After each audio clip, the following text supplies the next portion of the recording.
Gjykata kushtetuese po shqyrton sot kërkesën e Iskër Beshkiakut të Tiranës për shfrytëzimin e vendimit të qeverisë për shkarkimin e tij nga detyra. Erion Velia i është përgjigjur edhe pyetjeve që po i vijnë nga përfaqësuesit ligjor të Këshillit të Ministrave.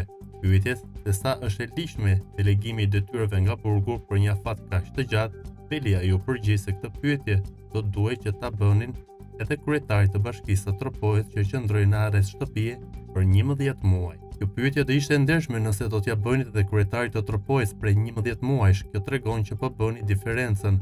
Sa kohë su kanë shqetësuar delegimet e kryetarit të Tropojës, nuk duhet t'u shqetësojnë as delegimet e mia. Duke mbajtur dy standarde, nuk po prodhoni drejtësi, tha Veliaj. Më pas ai lëshoi edhe një thumë, teksa tha se një gjë e tillë mund t'ju bëhet edhe kandidatëve për Tiranë, ku përmendi edhe Ogerta Manastiliun e socialistëve.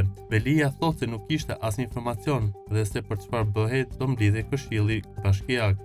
E theksoi sërish se Këshilli duhet të kishte votuar për prezencën e tij, siç e kërkon rregulli.